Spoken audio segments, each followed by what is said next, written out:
Hi, here's Darren Itai from Be Enjoy program. Ciao, it's Martin.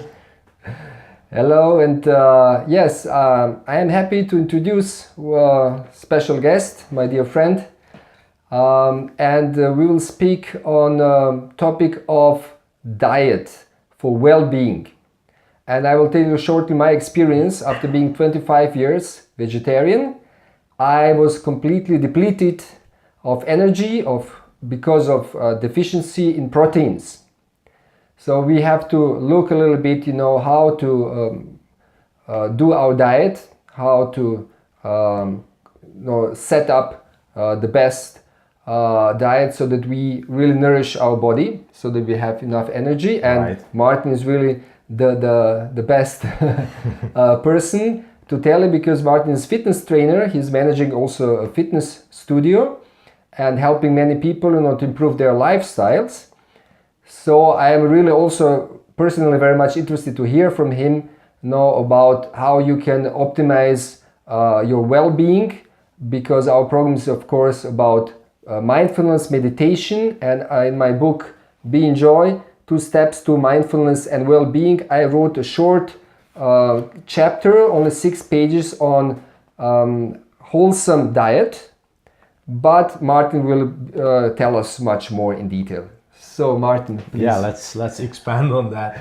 Just maybe a little note on that. I'm not a nutritionist. It's my job is I finished university as a sport teacher, so I always have to be careful with this topic. So I will just I'm only able to tell what worked in my life.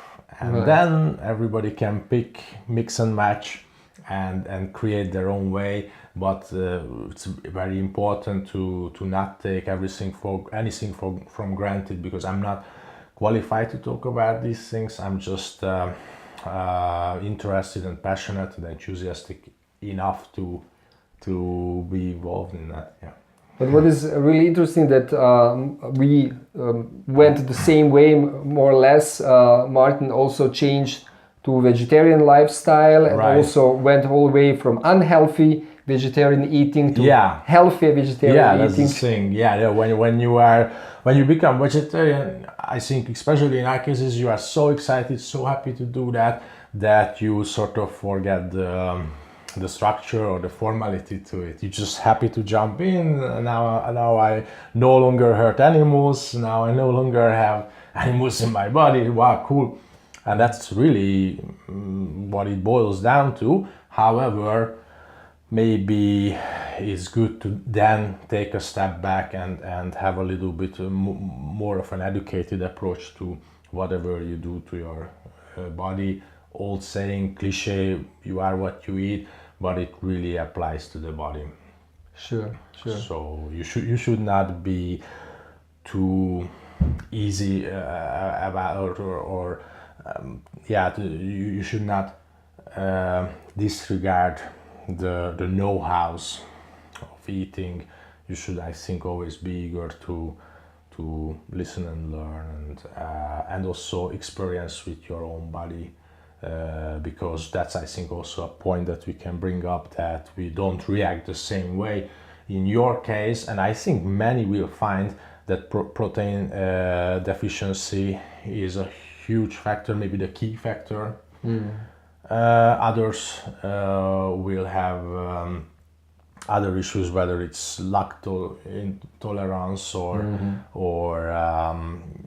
how they maybe not using the right type of fats, or how they break down the carbs. Right. So the answers are never uniform. We can just, all you can do is just like a sponge, observe all the information, make an honest test on on us, and then find our way to a healthy vegetarianism. Great. So we are really eager to hear from your experience and your recommendations, so general recommendations. Right. Well, I think again I can relate to you how it. When did you become vegetarian? 25 years ago, approximately. So you were 5. No, almost. I was 25. Really? Ah, cool. You look great for 50. Are you really 50? I didn't know. Soon. Soon. Okay. I'm 40, and I was also around 20, more like 18. And then we also come from the same part of the world, right? You're Croatian, I'm Hungarian, so that is very much a similar kitchen, a similar Yes. family setting, I'm sure.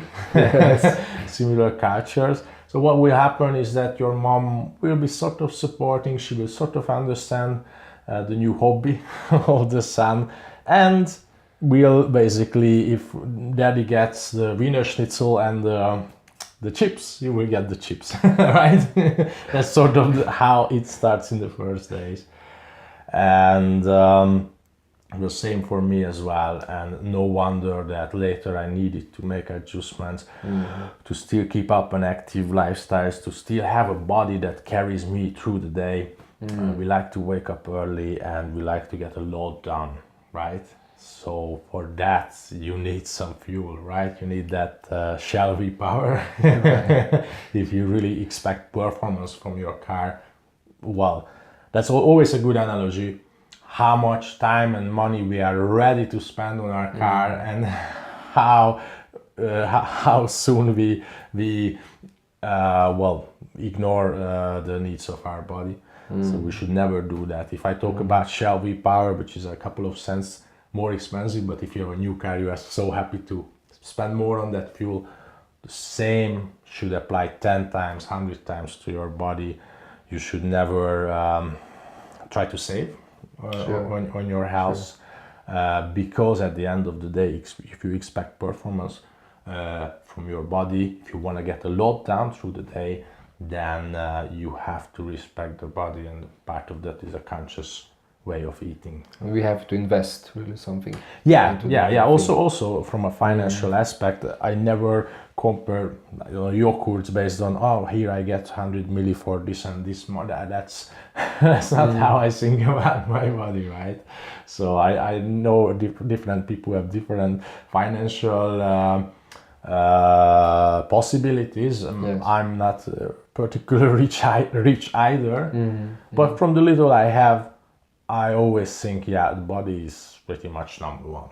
And then if I'm healthy, then I'm there to experience life to the fullest, maybe even help others, maybe even do some serving, but definitely walk on my path steady and healthy. So when it comes to dividing that little money that you have, I'm never in a saving mode. So what's on your with shopping for table, daily, like how you right? So decide? well, I think one good way to think about it is that we can say jokingly that Mother Nature didn't put rivers of Coca-Cola on the planet, so try to get food in the most natural form you can get. That's one thing I consider when I do my shopping. So I don't really want a lasagna that I just have to put in the microwave. I try to get the food in the most natural form that the Mother Nature intended, and then I do my cooking with it. So try to avoid overly processed or overly flavored food. And another concept to follow, if we dive right into it, carbs, proteins, fats, basically these are the three types of nutrients that you can put in your system. Then I like to load my carbs early in the morning and then cut them off as the day goes ahead, and focus more on healthy fats and proteins.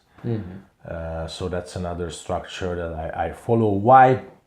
Because I think it's always a good way to think about metabolism as a fire, because it is fire at the end of the day. And when you make a fire, you want to make it really strong at the beginning, and then let it die out as the day goes by, or as before you go to sleep. Definitely you don't want a huge fire to go, right? You wouldn't sleep well.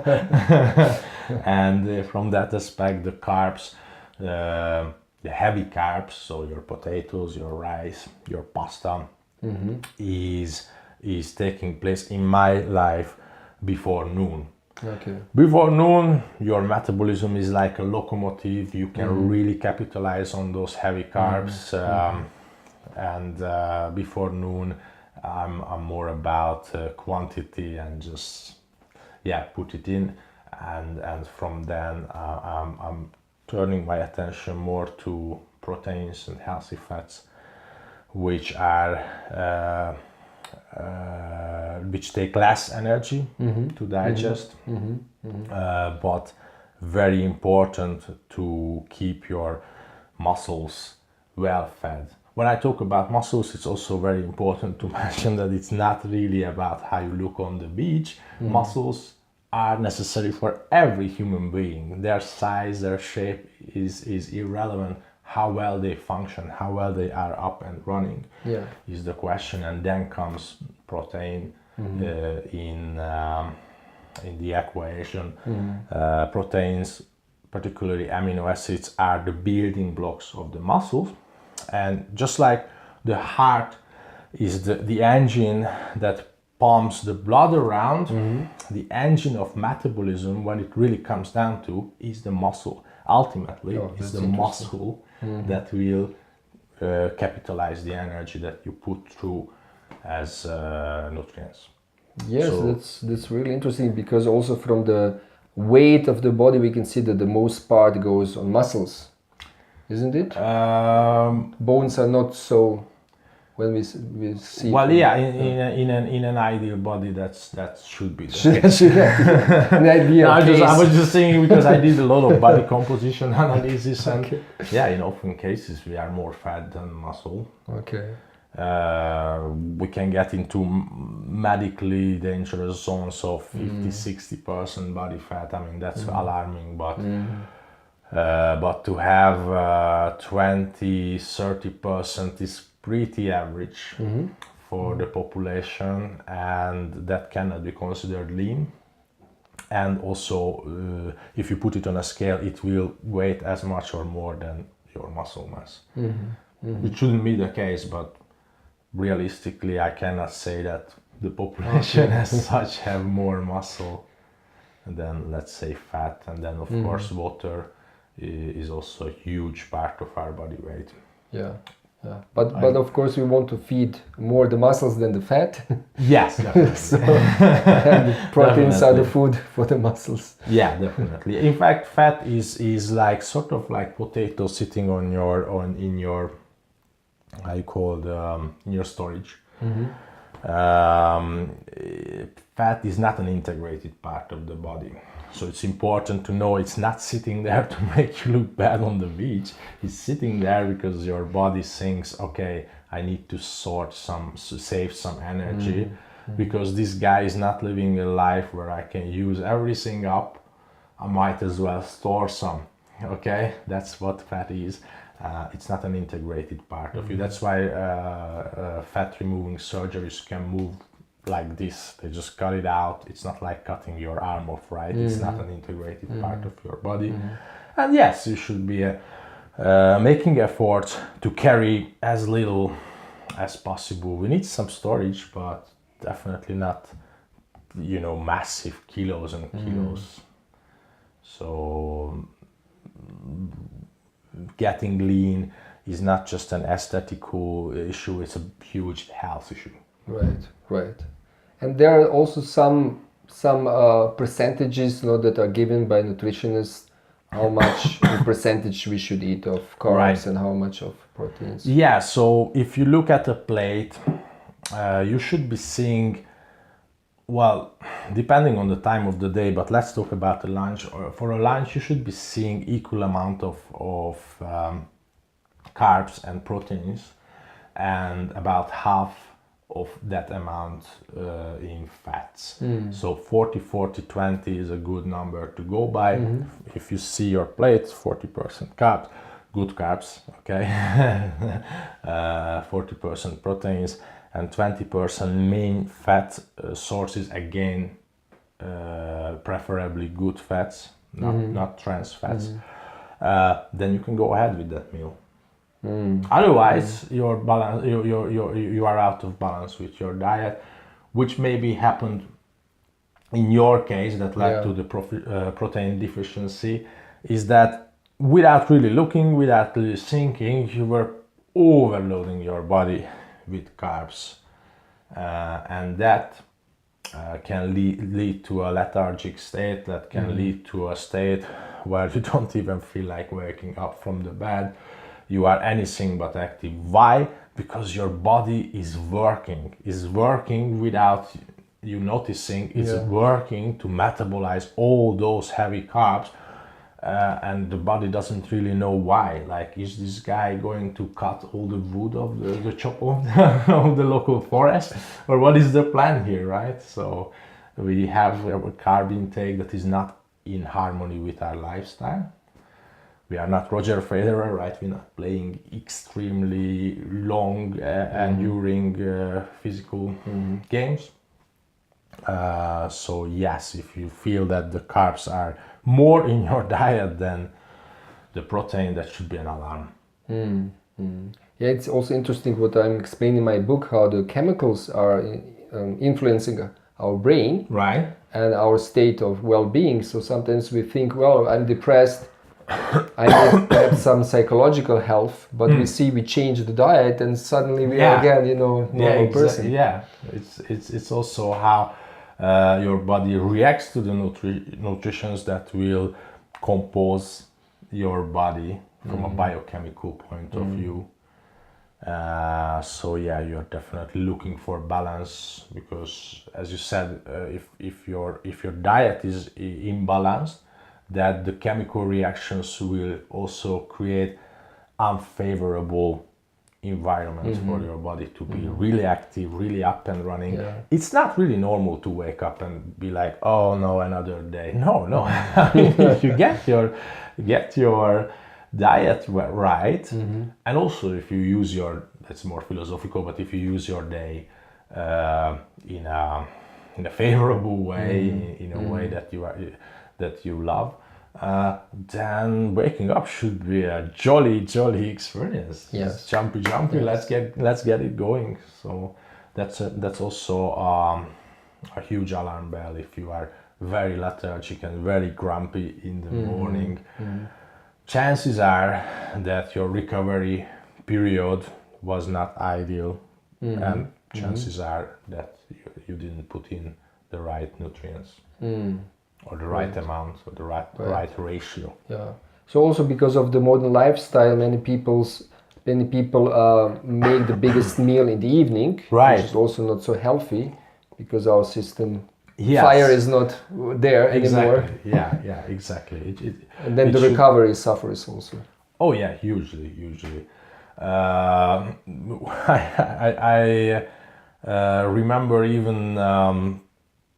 Like, we grew up in the city, but in the villages they can be really hardcore, like eat this bloody meat, like sort of black pudding in the British market in the evening, and then when we were there, my dad was like, I'm having nightmares after the meal.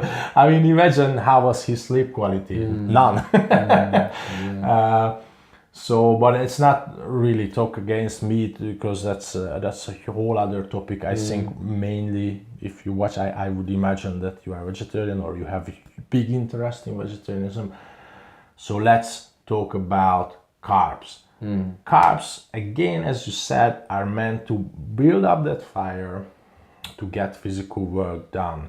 Now, what sort of physical work will happen after 6 or even after 10 p.m.? Like in some cases, some families go and have a dinner with huge pasta and stuff like that. Very carb-heavy meals, literally like 10 o'clock in the evening. Of course, you are setting up your body into into a trick, into a misunderstanding. So you should think that this is not the time of the day when I need that. So coming back to the issue of proteins, so the nutritionists say we need 2 grams of proteins per body kilogram. Yeah, that's a good number to go by to preserve the muscle mass that you already have. You want to build muscle mass, which can be the case, especially if you lived a very economic lifestyle. You didn't focus a lot on physical or keeping fit, keeping active. Then it can be that you even actually need to put on some muscle. In that case, you could go 3 grams per body kilogram. So a 70 kilo person could easily do 200 plus pure protein in his or her diet throughout the day. That mixed with some physical activities will actually increase your muscle mass. Muscle mass, so not body mass, not fat. Exactly. It's but it's a bit misleading if you just think about what the scale shows. Because if you think about bodybuilders, they can be 100 kilo, but nobody looks at them like fat people, right? Because that 100 kilo is really, really potent and up and running muscle mass. Right. So we don't think of them as overweight. They just have a huge amount of muscle on them. Now they are not an example to follow, but they are very good to understand that what the scale shows is really a little part of the story. It's what your body is made of. So ideally, if I say you want to put on muscle mass and you go with this 3 grams per body kilogram, it could happen that you will be the exact same weight as before, but you will have more muscle at the price of having less fat in your body. Okay, or like in my case, I was not fat, but I had a lot of storage water. Right. Which is also a sign that I was having this Water deficiency. retention. Water retention because of carbs and this Absolutely. and that. Yeah. This is also interesting. With the water, we have to watch out because there is good water, which is inner cellular water, so the water that keeps our cells alive, and there is extracellular water, also known as water retention, which is highly unfavorable. Nobody should have water cells sitting around our cells. Why it happens is very interesting. The water is actually the natural defense mechanism of the body. So what happens if you step bad, right? You sprain your ankle, it will swell up. That's the body's way to isolate that part until it heals back again, and we all know that the water will go away as soon as the problem goes away. Okay. So it's the same thing with you. Why that water went away is because you went into the source of the problem. Those water was sitting around your cells to isolate them. Those cells got so acidic that it was no longer healthy for the blood to pick them up. I don't want to get too technical, but the blood has a natural pH when we're born as a baby, it's 7.36, I think. And anything that is morbidly out of that number is not, it's not just not good for the blood, you would actually die if your blood pH is dropping, I think, under 7. So when your cells, through these chemical reactions, through not eating properly, getting acidic, the water will go there, isolate them, make sure that the blood don't pick them up anymore. So that's a very good point that you bring up, is the water retention. Huge sign of not eating well, huge sign of toxicity, internal toxicity. You can have a toxic body in 4 different ways. You can inhale toxins, which is pretty much all of us. Even in the top of Himalaya, they were detecting polluted air. It's now covered. Well done. You can't have fresh air as such.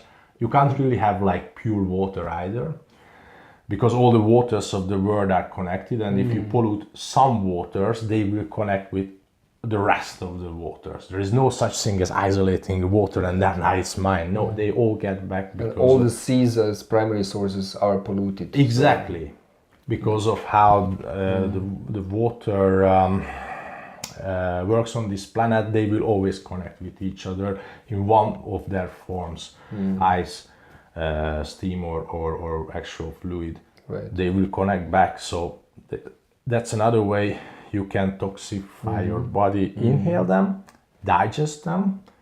There you don't have to be too creative. You know how to digest toxins, right? Buy a bag of chips.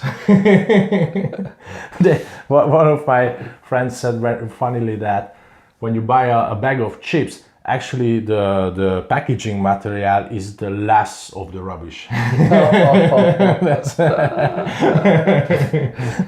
That's extreme case. That's the less of the problem.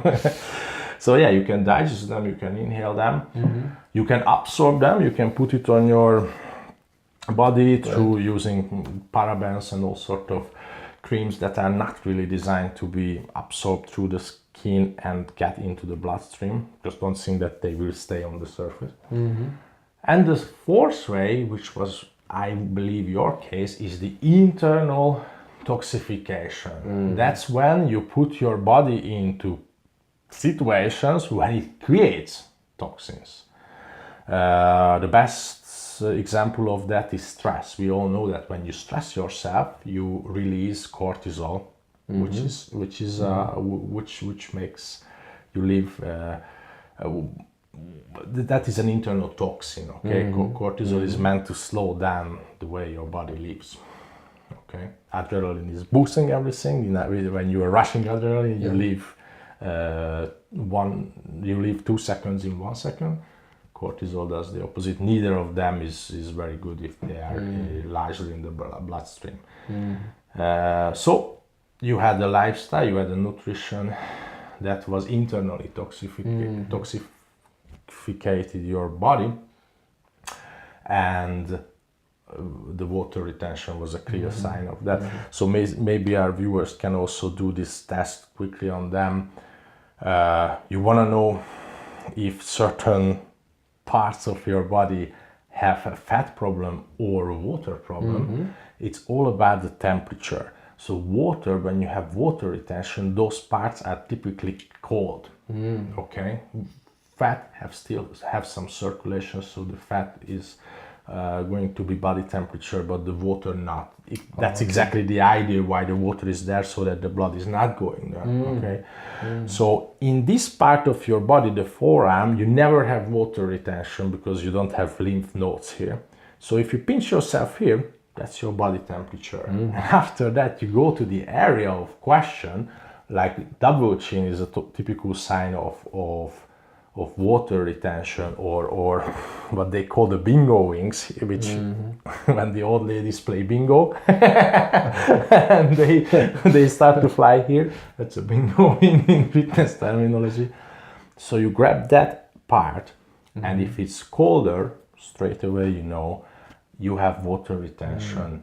And water retention cannot be taken care of in the fitness studio. I'm talking about my business, against my business right now. Okay.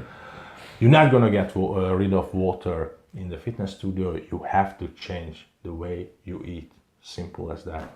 Wow, there's really a lot of great informations, and also my situation, testifies all what you said, my experience. Now, just coming then back to this amount of proteins that we have to intake daily to keep healthy and energetic. So if you see that most common sources of, let's say now, vegetable proteins, they contain like maximum 20 grams of pure proteins per 100 grams. Right, 20%. So then we will need to eat, like 2-3 kilos of lentils or whatever. So how can we? Is there a solution? That's probably the biggest challenge as a vegetarian. How to really get that, like in some cases, 200 gram of pure protein in my diet. Yes, lentils are always a welcomed part of a vegetarian diet. I can also recommend quinoa, which is still a carb, but it will enrich your meals with quite a good protein load as well. But you have to go a little bit more hardcore than that, because when you do these, you also put a lot of carbs in. So again, you will not really win the game. You will not really pick up as much carbs you put in. You want to put as much protein. So one great source I found myself is seitan, which is the protein part of wheat. Now, watch out with that, because that is not a complete protein. What we call complete protein needs to have the 3 essential amino acids. When you have these 3, all the other amino acids can be reproduced. But these 3 are responsible for majority of the metabolic processes, and they have the ability, because they are branched chained, they have the ability to build up others. All of these amino acids have a carbon in the middle, but most of them are closed, and these 3 are open to bind with other carbons. So they can then, from this we can gain all these 18 others. Exactly, they can build up the whole scale. The leucine, isoleucine, and valine are their names. Actually, the star player is leucine. When you buy them component by component, that's also the most expensive. So seitan is, on paper, should be an ultimate solution. 90% protein, virtually no carbs. And you can play with it. It's so good to cook with it. You can fry it, you can cook it, you can give it to any sort of flavor, because it's pretty neutral, very good substance. The problem is it doesn't have leucine, so it's not a complete. It has the other 2, and it has another bunch of non-essential amino acids, but it doesn't have leucine, so it will never be a complete biologically available protein. The huge protein amount, but very low biological availability. So what I do, a little practical tip, is I looked in, because seitan normally comes in a powder form, like a flour. So I looked into other type of flours that have the leucine, and I found the chickpeas. Chickpeas, which is anyway a great food. I think it should be a regular player in the game. But chickpeas is particularly rich in leucine. So I mixed the seitan powder, seitan basis called in German-speaking countries, with Kichererbsenmehl or chickpeas flour, to 1-to-3 ratio. So 2 cups of seitan, 1 cup of chickpeas meal, and that is giving me the basis to play with. After that, you add some water and you start to form it. You can fry it, you can cook it. One day I'm going Mexican, another day go Indian, another day I go Italian. It's all about how you season it, which is always the big argument of the meat eaters, that it's so yummy. I don't think it's yummy to bite in the leg of a pig. It's yummy how you dress it, how you season it, how you cook it, right? So it's the same with seitan. It's how you prepare it will make it super yummy. You can trust me on that. And then on your plate you will have massive amounts of biologically available proteins. So that's my secret tip that worked the most, and I can definitely recommend to everyone, because I'm running marathons, I'm doing 8-kilometer ocean swims, I'm quite extreme with what I expect from my body, yet using seitan with chickpeas flour work, like it always keeps the tempo with my lifestyle. Another great source nowadays, fashionable to have a shake, a protein shake. And when we talk about vegan sources, then you have your hemp, right? You have rice protein, you have soy protein. All of these are imperfect in one way or another. For example, soy is we talked about it another day, is estrogen producing, which is not favorable for, especially for us men, right? So it's increasing the feminine hormone. We all have estrogen in our body, and all women also have testosterone. Is the ratio, okay? Right. So you should have a lot of testosterone and a very little amount of estrogen, and whenever that ratio is messed with, you will have problems such as energy deficiency. So we can do actually the opposite in a way. Yes. That we Live a testosterone boosting lifestyle, sure, which is physical activities. All the physical activities are doing that. Just being a man and working physical work or doing sports activities will look after that. We don't have to have any supplements. So you would not recommend too much soya for soy men or those who are exactly active in sports or so that is an imperfect source. Like hemp, for example, again have quite a poor amino profile, as fashionable as it is. So from all the vegan proteins, what I found the best is the pea protein, pea protein isolate, organic pea protein isolate. If you can go that direction, that is a complete protein, doesn't mess with your hormones, and you can always make a shake. So it's very practical in this rushing city life. Or also, so this is not this green pea, but it's this yellow pea. It's the green. Is the green actually, pea? yeah. So it's not chickpeas. Okay. It's the traditional green pea that sits in this shell. Okay. That the pea protein is made of. Okay. Also, if we talked about trying to cut the carbs for the evening, some of you, I don't know how you are. Can you sleep when you are hungry? Don't you have this problem? This might be a problem, right? I'm one. If I don't have anything in my belly, I just look at the ceiling and I can't get sleep. We are different in this matter, but if you are one of those people who can't sleep when they have hunger, again, a shake will fill you up, right? I think you have first-hand experience of that. After that, you really have zero hunger. Your stomach says thank you. This is all what I needed, and you can go and hit the bed. This brings us through the night. Exactly.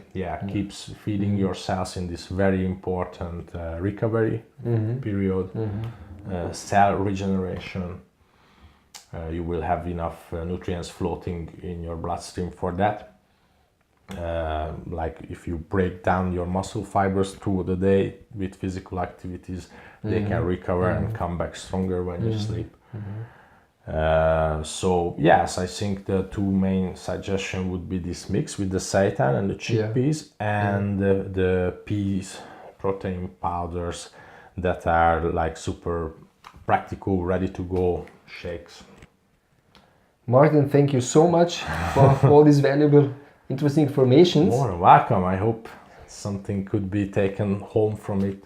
So I'm definitely enthusiastic to try the seitan combination with chickpeas. Because cool, yeah. I know that my mother-in-law does seitan. She's a cook. I can I can talk firsthand that she's a master cook. So if you give this to her, she will come back with something you can't stop eating. Great, and I will now also try this pea shake, protein shake. Right. Especially for evening period. To bring me through the night so that I don't have quality sleep, right, which is very important. And the carbs, of course, are bring undesirable effects like breathing problems with the time, and could also cause asthma and allergies. Your asthma even came back. Yeah, my asthma came back with big allergy problems after after 30 years. Yeah, I was Almost. amazed when you told me. Yeah, so I stopped eating in the evening, but then it was really austerity for me. Yeah. To sleep well, and but slowly, with the help of many dear friends like Martin, we are coming back on track, and I hope this will be helpful information for you. And please share with us in the comments your experiences, or if you will try to change something through these nice advices from Martin in your life. Please let us know how it worked for you, and in that sense we can inspire others to improve their well-being. So Martin, thank you once again very much. Thank you very much for having me, And wish you all a healthy vegetarian lifestyle. Great. Wish you mindfulness and well-being, and see you in the next video. Beenjoy.de. Please give us one thumb up if you like it. And yes, take care. Ciao. Ciao.